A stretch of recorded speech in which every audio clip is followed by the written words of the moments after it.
Kembali lagi bersama saya Pergi Ahmad Tipaldi. Kali ini saya akan membahas jebakan catur dalam pembukaan gambit menteri diterima dan variasinya yang bernama Smyslov variation. Langsung saja, pembukaan atau jebakan dimulai dari D4 D5, pembukaan bidak menteri, lalu dilanjutkan dengan C4 gambit menteri. Dan kali ini kita akan mengambil jalur gambit menteri diterima. Dan setelah kuda F3 dan kuda F6, kita akan lanjutkan dengan pion E3. Dan kali ini hitam akan mengambil jalur Smyslov variation yaitu G6. Dan kita akan memakan pion yang berada di C4. Dan selanjutnya ialah di sini hitam mencoba untuk mempian seto gajah gelapnya dengan gajah G7, dan kita akan melakukan gerakan agresif. Dan gerakannya ialah menteri A4 skak.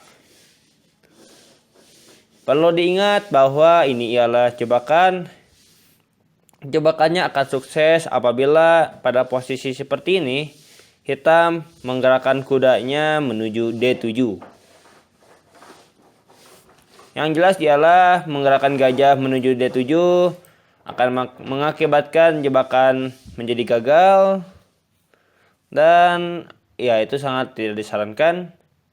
Tetapi kalian dapat melanjutkan dengan menggerakkan menteri menuju B3, menghindari serangan gajah di D7.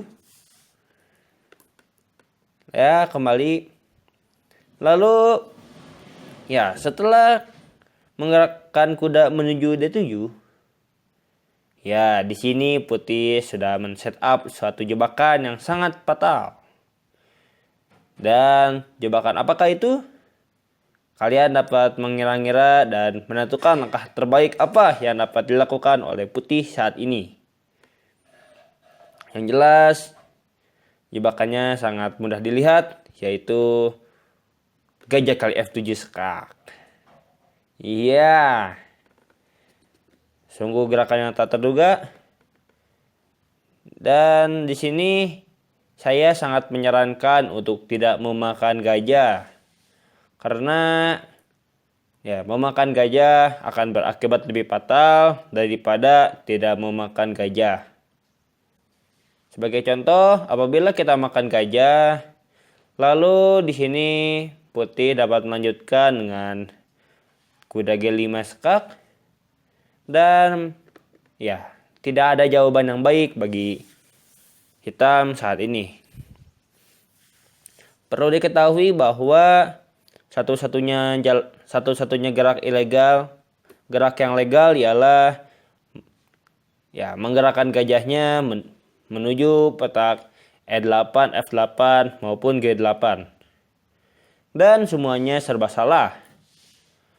Apabila hitam menggerakkan rajanya menuju F8, maka di sini kuda dapat bergerak menuju E6, skak ster, dan setelah raja bergerak, ster pun akan dimakan oleh kuda. Dan sudah jelas bahwa putih dapat memenangkan permainan dengan mudah. Untung ster itu sangat mudah sekali dalam permainan nantinya. Apalagi hitam di sini memiliki kelemahan tidak dapat rokade. Selanjutnya, bagaimana jika hitam menggerakkan rajanya menuju G8?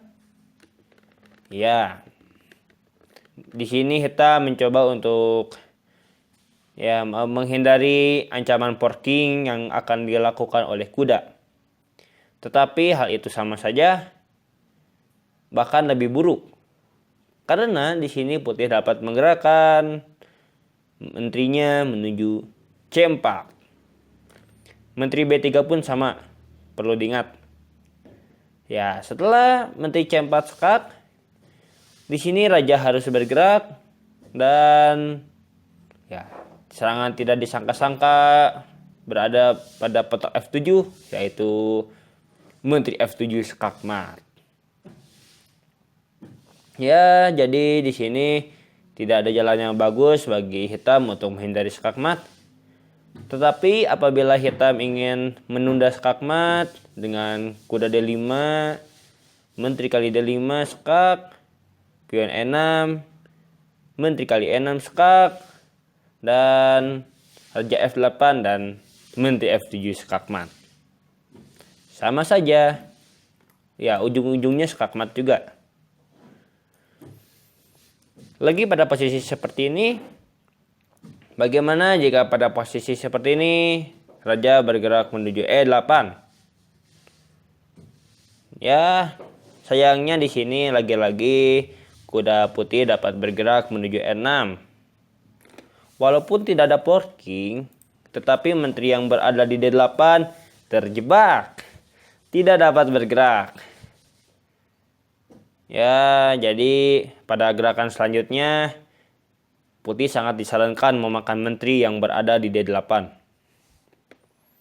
Dan itulah jebakan semi-slow variation dalam pembukaan gambit menteri yang diterima.